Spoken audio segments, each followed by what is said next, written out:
अस्सलामु अलैकुम।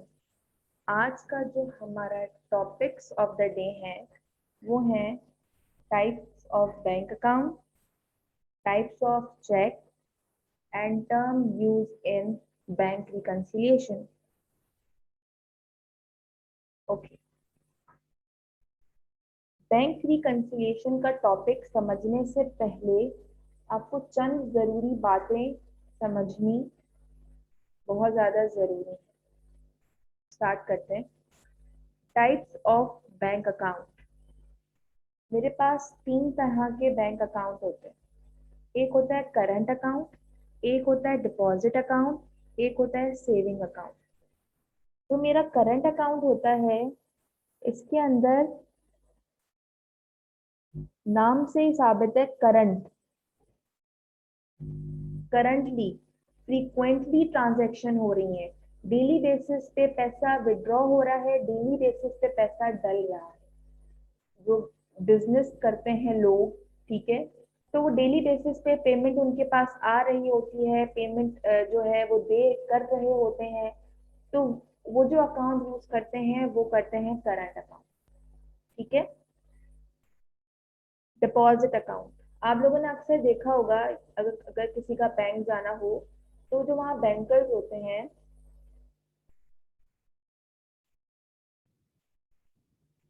Bankers bank में अगर हम जाए तो बैंकर्स जो होते हैं वो हमें बोलते हैं कि सर या मैम, आप जो हैं अपने अकाउंट से ₹5 लाख आप 5 इयर्स के लिए डिपॉजिट करवा दें। अब आपको 10 इयर्स या 5 इयर्स बाद इस पे 10% या 20% का इंटरेस्ट मिलेगा, ठीक है। अब इन 5 साल तक हम इन 5 लाख रुपए में से एक रुपया भी विड्रॉ नहीं कर सकते, और मैं इस डिपॉजिट अकाउंट में एक रुपया भी डिपॉजिट नहीं करवा सकती, क्योंकि ये 5 साल तक ये अकाउंट लॉक हो गया है, ठीक है। इसमें से मैं कोई ट्रांजेक्शन नहीं कर सकती। जरूर नहीं है कि इसका जो टाइम है वो 5 साल हो, वो 6 महीना भी हो सकता है, 1 साल भी हो सकता है, 10 साल भी हो सकता है, 5 साल भी हो सकता है। सेविंग अकाउंट, सेविंग अकाउंट ज्यादातर मोस्टली फॉर सैलरीड पर्सन्स, ये होता ही किसके लिए है, ज्यादातर जो तनख्वाह पेशा लोग होते हैं, ठीक है। सेविंग अकाउंट में से डेली बेसिस पे ट्रांजैक्शन नहीं होती है। अगर डेली बेसिस पे ट्रांजैक्शन होना शुरू हो जाए तो सेविंग कैसे होगी, ठीक है। Types of cheques. Bearer cheque, it is the check which can be cash.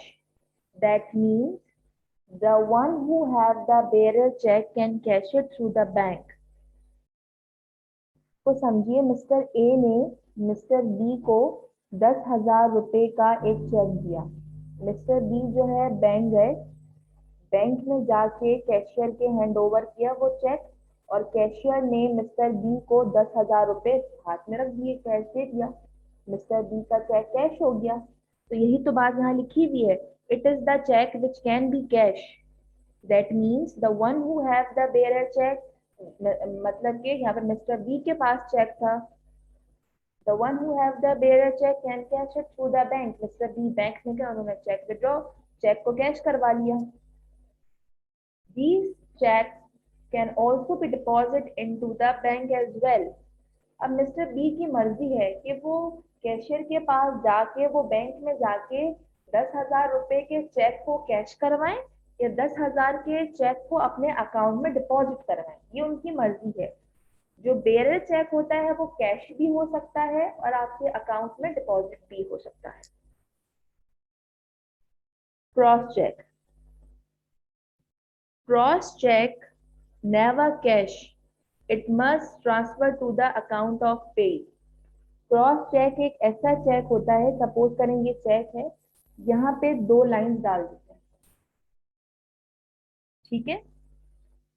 तो अब फॉर सपोज मिस्टर ए ने मिस्टर बी को क्रॉस चेक दिया।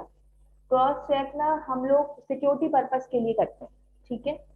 जो ज्यादातर बड़ी अमाउंट्स होती हैं, क्या अगर वो चेक कहीं मिसप्लेस हो जाए या हमसे कहीं गिर जाए, तो कोई भी ऐसा इंसान जिसके वो उसका मिसयूज ना करे, इसलिए हम उसको क्रॉस कर देते हैं उस चेक के ऊपर। तो मैं आपको एग्जांपल दे रही थी कि मिस्टर ए ने मिस्टर बी को 1 लाख रुपीज का चेक दिया, ठीक है।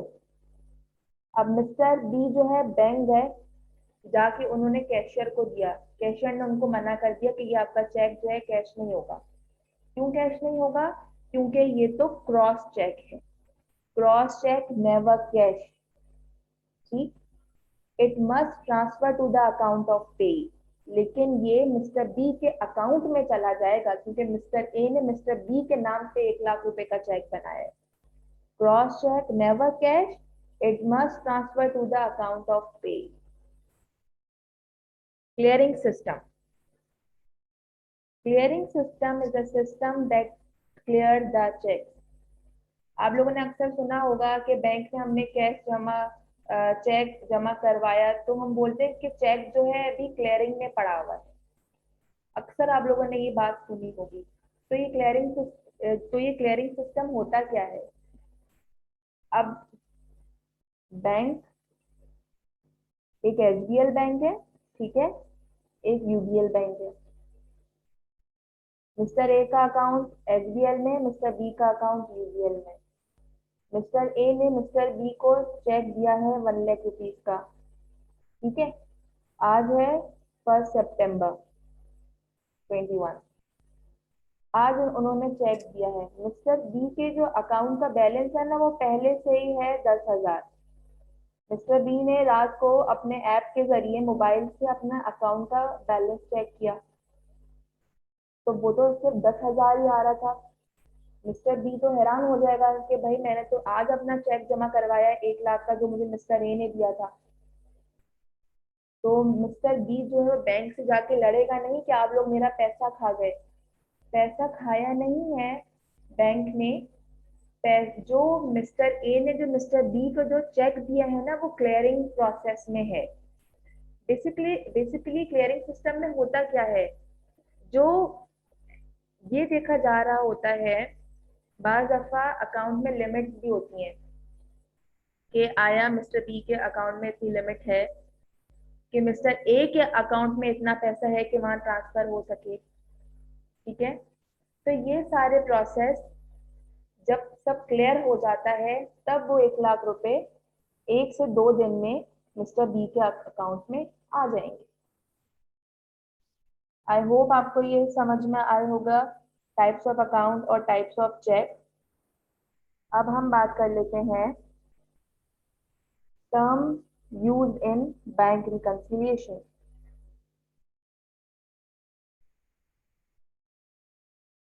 सबसे पहली जो टर्म है हमारे पास वो होती है अनक्लियर चेक्स।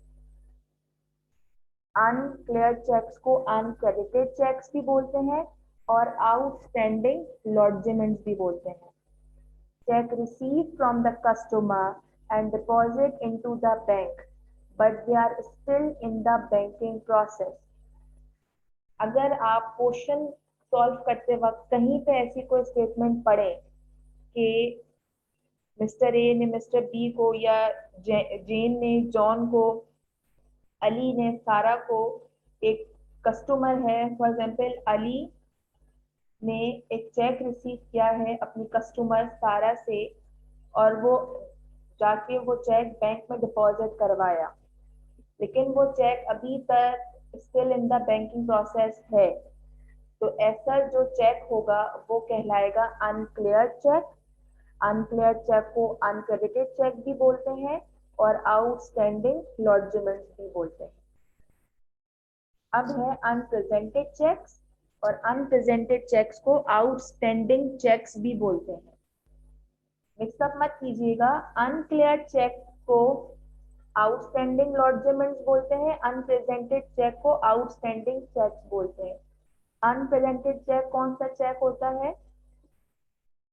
ये वो चेक होते हैं, दो check which were issued by the business but parties have not yet reached into the bank to withdraw the money। ठीक है। मिस्टर ए ने मिस्टर बी को 1 लाख रुपए का चेक दिया। मिस्टर ए जो है बिजनेस करते हैं, ठीक है, इनका कोई बिजनेस है, इन्होंने मिस्टर बी से माल उठाया हुआ था, सही है, कुछ भी हो सकता है, रॉ मटेरियल सप्लाईज कुछ भी हो सकती है। इन्होंने अब 1 लाख रुपए जो है मिस्टर बी को पे करने थे, कर दिए चेक के थ्रू, ठीक है। मिस्टर ए का जो अकाउंट का बैलेंस था वो था 1,50,000, ठीक है। इन्होंने 1 लाख का जो है वो चेक दे दिया मिस्टर बी को। रात को जब इन्होंने अपना ऐप के जरिए देखा कि मैं देखता हूँ मेरे पास कितना बैलेंस बचा है, तो इनका बैलेंस आ रहा था 1.5 लाख। तो ये तो हैरान नहीं होंगे कि मेरे पास तो मैंने तो चेक भी इशू कर दिया, मेरे पास से तो पैसे गए ही नहीं। इस बात का मतलब ये है कि तो चेक तो इशू हो गया है मिस्टर बी के नाम पे, लेकिन मिस्टर बी अभी तक बैंक आए नहीं है अपना पैसा विड्रॉ करने। जाहिर सी बात है, जब वो 1 लाख रुपए मिस्टर ए के अकाउंट से निकले ही नहीं, मिस्टर बी बैंक आए ही नहीं, तो पैसे कैसे कम होंगे। those checks which were issued by the business, Mr. A इधर business से, but party यहाँ था Mr. B, have not yet reached into the business to withdraw the money.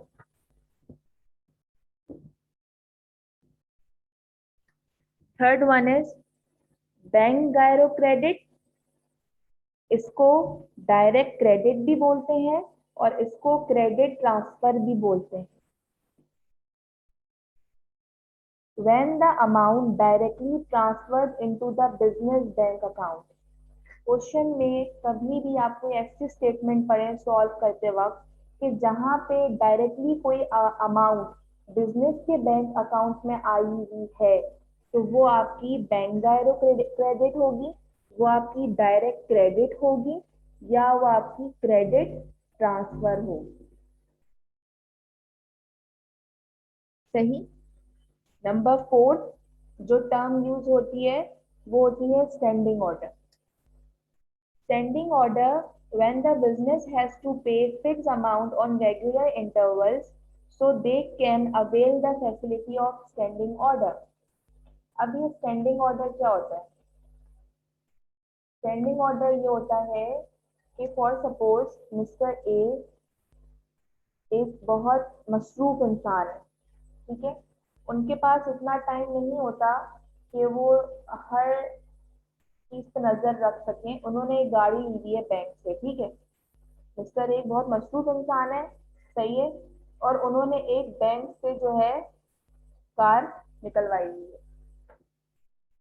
अब इस गाड़ी की हर महीने 10-10 हजार रुपए इंस्टॉलमेंट जाती है, हर महीने फिक्स इंस्टॉलमेंट है, ठीक है। और मिस्टर ए के पास इतना टाइम होता नहीं है कि वो हर महीने बैंक आए और वो अपनी गाड़ी की इंस्टॉलमेंट भरे। तो उन्होंने अपनी ये जिम्मेदारी बैंक को दी है कि आप हर महीने मेरे अकाउंट से 10 हजार रुपए निकाल के मेरी गाड़ी की इंस्टॉलमेंट भर दें, ठीक है। इसीलिए इसकी एग्जाम्पल हो सकती है instalment. when the business has to pay fixed amount on regular interval। अब बिजनेस कर लें, बाज दफा बिजनेस भी अपना कोई बैंक से गाड़ियां निकलवाती हैं, ठीक है, has to pay fixed amount on regular interval so they can avail the facility of standing order। तो बैंक जो उनके अकाउंट से पैसे विड्रॉ करेगा ना, तो वो बेसिकली वो स्टैंडिंग ऑर्डर होगा। या इंश्योरेंस होता है, ठीक है, इंश्योरेंस गाड़ी का इंश्योरेंस होता है, ठीक है, पॉलिसी लाइफ इंश्योरेंस में इंसान का खुद का अपना इंश्योरेंस होता है, तो उसको हर महीने एक फिक्स अमाउंट पे करनी होती है। जहां पे अमाउंट फिक्स हो और वो उसको रेगुलर इंटरवल पे पे करनी हो, तो ऐसी चीज को हम बोलेंगे स्टैंडिंग ऑर्डर। ठीक, इसकी मैंने 2 एग्जाम्पल दी हैं, इंस्टॉलमेंट और insurance. Direct debit, this is also the payment facility from the bank but each time amount can vary or change। मैंने ऊपर मिसाल दी थी कि मिस्टर ए हैं, बहुत मसरूफ इंसान, उनके पास टाइम नहीं होता कि वो छोटी मोटे कामों के लिए, कि गाड़ी के इंस्टॉलमेंट भरने के लिए जाएं, इंश्योरेंस पे करने के लिए जाएं, तो उन्होंने बैंक को ये फैसिलिटी दी थी कि आप हर महीने मेरे अकाउंट से सेम का अमाउंट निकालनी है। 10,000 रुपए की इंस्टॉलमेंट है, हर महीने 10,000 रुपए पे करने हैं। सही है। अब क्या है, अब इस सिचुएशन में वो कहलाएगा स्टैंडिंग ऑर्डर। अब नीचे वाला क्या है, डायरेक्ट डेबिट। ठीक है। This is also the payment facility from the bank, but each time amount can very और चेंज। अब मिस्टर एक बहुत मशहूर इंसान है, इनका जो बिजली का बिल है कभी आता है 10,000, कभी आता है 15,000, कभी आता है 20,000, कभी आता है 8,000। अब हर महीने क्या हो रहा है, अमाउंट जो है वो चेंज हो रही है, वेरी कर रही है। ठीक है। दिस इज ऑल, हालांकि है तो ये पेमेंट फैसिलिटी, ठीक है, ये भी उन्होंने मिस्टर ए ने बैंक को ही दी हुई है कि बैंक ही इनके अकाउंट से ये पैसे निकालेगा। लेकिन अब ये स्टैंडिंग ऑर्डर नहीं है। स्टैंडिंग ऑर्डर तब होगा जब हर महीने फिक्स अमाउंट निकल रही हो ऑन रेगुलर इंटरवल। जब हर महीने अमाउंट वेरी कर रही हो, तो वो जब बैंक हमारे अकाउंट से वो पैसे निकाल रहा होगा, तो वो होगा हमारा डायरेक्ट डेबिट। सही। अब है dishonoured cheque. Cheque receive from the customer and deposit into the bank but return the cheque unpaid. Mister A, mister B. ठीक। मिस्टर बी ने मिस्टर ए को एक चेक दिया, चेक रिसीव किया मिस्टर ए ने मिस्टर बी से। Mister A गए, उन्होंने जाके बैंक में डिपॉजिट करवा दिया। बैंक ने उनको वो चेक वापस कर दिया। ठीक है। वापस क्यों किया, अनपेड चेक वापस कर दिया। उन्होंने बोला कि मिस्टर बी के अकाउंट में इतने पैसे ही नहीं है, ये डिसऑनर्ड चेक है, ये आपको पे नहीं हो सकता। Check receive from the customer and deposit into the bank but bank returned the check unpaid. This check is called dishonored check. I hope आपको ये लेक्चर समझ में आया होगा। Thank you so much. Allah Hafiz.